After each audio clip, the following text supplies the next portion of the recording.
がんと戦う体づくりのため、冷えは万病のもと、人間の体は弱アルカリ性が理想って言われてるんですね。日頃から抗酸化を砂糖中毒だったなって思います。もっとやれるよね。なんでそんなんなの？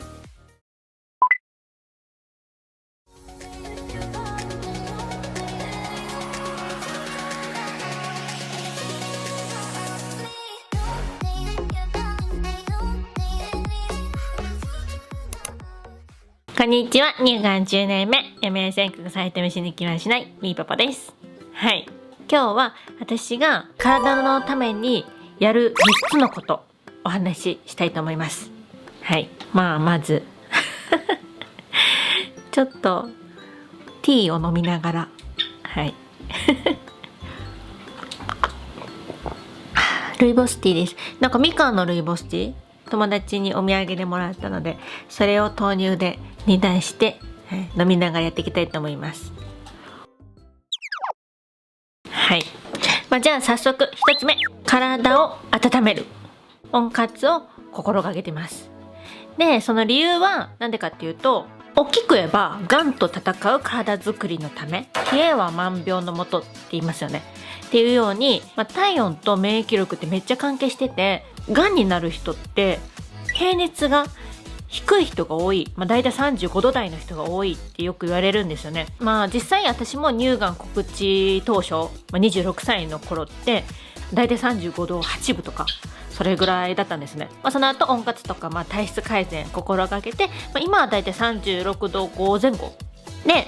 じゃあ実際その実践してること、どんなこと実践してるかって言ったら、腹巻きレッグウォーマー必須ね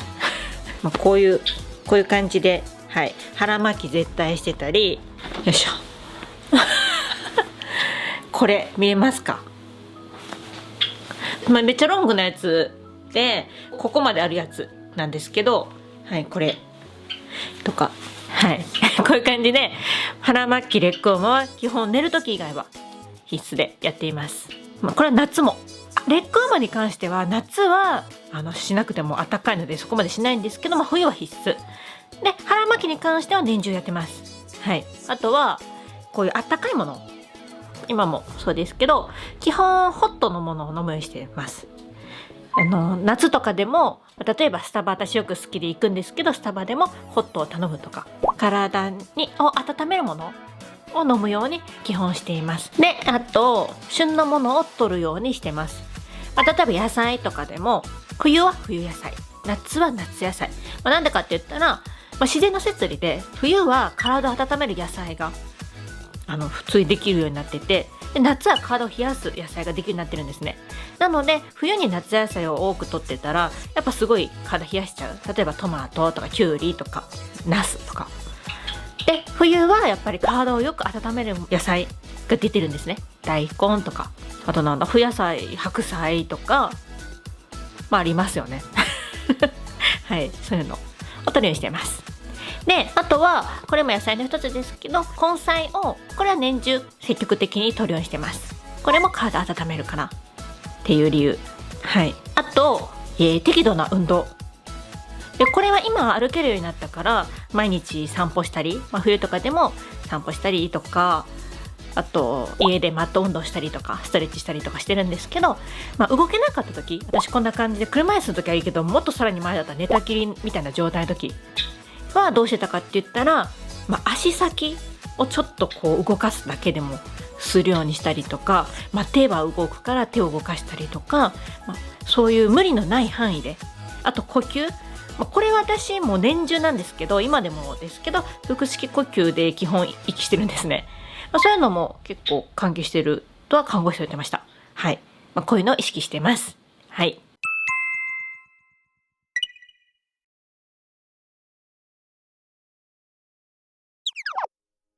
2つ目、弱アルカリ性を心がける。はい。で、この理由は、人間の体は弱アルカリ性が理想って言われてるんですね。で、この弱アルカリ性のことを話し出したら本当に奥深いので、もうこれ動画1本できちゃうんじゃないかなってぐらいなので、簡単に説明すると、要は体を酸化させないってことなんですね。酸とアルカリってまあ反対ですよね。なので酸化させない。はい、でもうそもそも発がんに、活性酸素とかのフリーラジカルが関係するっていうのはもう判明してるんですね。そのフリーラジカルって何かって言ったらちょっと難しいので読みます。活性酸素などにより電子を奪われ不安定になった物質、体内では活性酸素で酸化された物質イコール活性脂質が問題、次々と電子を奪い他の物質を酸化させるため老化や細胞のがん化に関与すると言われますっていうちょっと難しいことなんですけど、要は、そういう理由があって日頃から抗酸化を心がけてるんですね。なので私よく他の動画とかでiHerb のこの間の紹介とかもそうだし、とにかく抗酸化を心がけてるって言ってると思うんですけど、ではここから来ています。弱アルカリ性を心がけてるから抗酸化を心がけてるって感じです。一つ言っておくと、酸性が全て悪いってわけじゃなくて、要はバランスなんですね。弱アルカリ性なので酸性とアルカリ性のバランスを取ることが大事で、がんになった私は人一倍体が酸化してるはずなんですね。なので人一倍抗酸化には気をつけて体を弱アルカリ性に保てるように心がけてるって感じです。はい、気になる方は調べていただけたらなと思うんですけど、もう日常に酸化する要素ってめっちゃ溢れてるんですね。食べ物だけじゃなく。はい、なので、そういうやっぱ酸化してたんでしょうね、私がんなったってことは、それも一つあったと思います。はい、じゃあ実践していること、ストレスをためない、難しいんですけど、とにかくストレスだけの話で動画1本できちゃいそうなので、ここ細かくはないけど、とにかくストレスをためないように心がけてます。で、先ほどちょっとお話ししたように抗酸化の強い食材を摂るようにしてます。例えばこんな風に朝のヨーグルト、豆乳ヨーグルトも手作りで、これ紅茶きのこはい、紅茶きのこ自分で作って、これもすごい抗酸化が強いので、そこから豆乳ヨーグルト作って、でそこにもうとにかく抗酸化強いものを放り込んでます。はい、マキミリだったりとかもそうだし、レモンとかもそうだし、よくがんだったら高濃度ビタミン C がいいとかいうのも、あれも抗酸化が強い。はい、であとオリジナル青汁、こんな風に、はい、これもアルカリ性の野菜のパウダーと、あとお肉控えてたのもこの理由が大きいです。今は私鶏肉とか、たまに豚肉最近食べるんですけど、以前はもう全くお肉食べなかったんですね。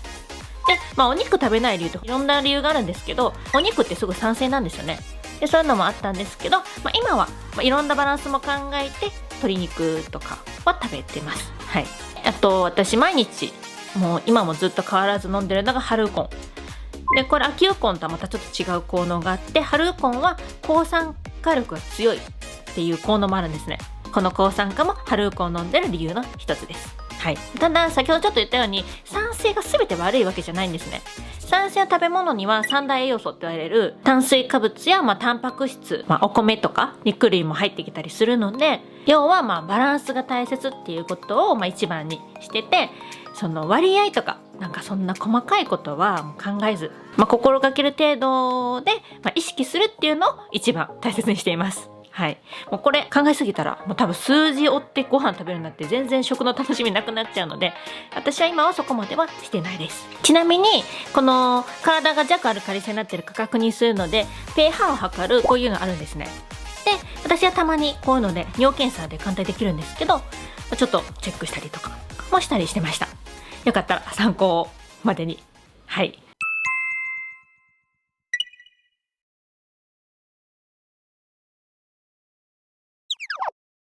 じゃあ3つ目、体のストレスをためないようにする。はい、この理由はがんに、ストレスは大敵っていうようになるべくストレスフリーでいたいんですよね、私。でよくストレスは心のストレスの方に、目が行きがちっていうか、そこを重視しがちかなと思うんですけど、ストレスって心だけじゃなくて体のストレスもあるんですよね。例えば働きすぎて体を酷使したりとか、その農薬とか添加物まみれの食事、食材も要はそれを取った時ってそれを処理しようと体頑張りますよね。農薬とか添加物をちゃんと処理するために、そういうのもある意味ストレス、負担がかかるっていう意味でストレスだったりとか、栄養不足とか砂糖の取りすぎとかも体のストレスになってたりとかするんですね。じゃあそれをどういうふうに心がけてるかって言ったら、とにかく砂糖は控えてます。はい。でこれはよく他の動画とかでお話ししてるように、糖はがんの餌って言われるっていう理由から取ってないっていうのもあるんですけど、このストレスにもつながるから取ってなかったりもします。はい。で実は砂糖ってタバコとか麻薬と同じぐらい依存性があるって言われてるんですね。で実際私は今思ったら砂糖中毒だったなって思います。もうめっちゃ砂糖を取ってた人なんですけど、もともと甘いものを食べると脳って一時的に快感を覚えるんですよね。それで砂糖をたくさん取ると脳内物質のドーパミンとかセロトニンとかの分泌を促すんですね。で結果どうなるかって言ったらビタミン不足とか、うつの原因になったりとか、あと貧血疲労感とかで低体温とかの症状が現れたりとか、これ一番最初に言った体温の話にもつながってくるんですけど、結局これもストレスなんですよねっていう理由もあったりして砂糖を控えてたりとかしてます。はい。で先ほどちらっと言ったように無添加無農薬の食材を心がける。であとは、自分に優しくする、無理をしすぎないっていうのも心がけています。なんかよく人には優しい言葉かけてたりとかするのに、自分にはきつい言葉言っちゃってたりするんですよね。人のことってあんまりジャッジしないですよね。なので結構自分には出たりしません？私もっとやらなくっちゃ、こんなんじゃ全然ダメとか、私全然ダメだな、弱いなとか、私なんでこんなんなんだろうとかで、それを人にって考えた時に、例えばなんかダイエット頑張ってる人に対してもっと頑張った方がいいんじゃない、甘いよ、もっとやれるよね、なんでそんなんなのとか言わないですよね。そういうふうに考えたら自分に結構優しくなかったりするんですよね、無意識に。でそういうのをしないように、はい、自分をジャッジしないっていう意味で優しくするとか、要は無理しすぎない。でこれも結局、心のストレスにもつながるけど体のストレスにもつながるので、心がけてたりはします。はい。ちょっと心の方が強いかな、これちょっと違うかなちょっと参考までに。はい。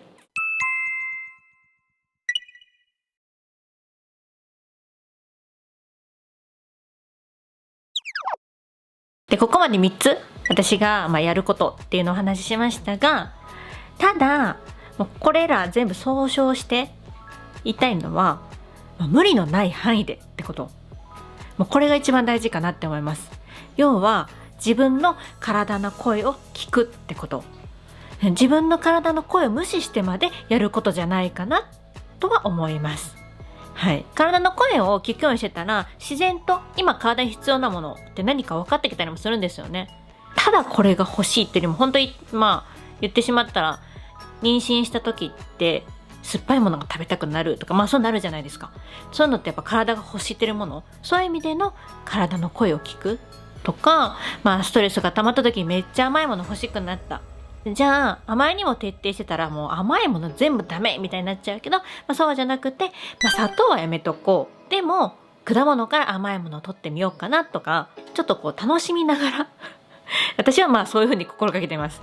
結局私の場合白砂糖をそれで取ったら、それはそれで罪悪感になって、またそれもストレスなんですね。悪いもの、毒を食べたみたいになっちゃうから、そうならない範囲、なんか果物でなんかちょっと自分がこれがいいなって思える食材でおやつ作って食べたりとか、はい。たまに甘いもの食べたくなったりとか、冬でも冷たいもの飲みたくなったりする時ってあると思うんですよね。でその時にじゃあ飲んでしまった、食べてしまったって時に、その時もあんま自分を責めないででそれはそれで、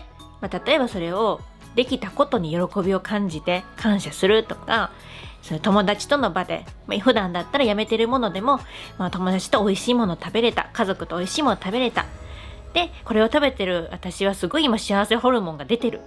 結局これは体にいいことしてる、よしみたいな感じで感謝してしまうっていうのも大切かなって思います。はい。そんな感じで体の声を聞く、無理のない範囲で、でも楽しめる工夫をしながらできたらいいのかなって私は思って今日々心がけていますっていう3つのことでした。はい。じゃじゃあ次回は、今度反対に私が体のためにやらない3つのことについてお話ししたいなと思っています。ではそんな感じで、よかったらいいねボタンとチャンネル登録の応援していただけるとめっちゃ励まされます。ではまた、みーぽぽでした。バイバーイ。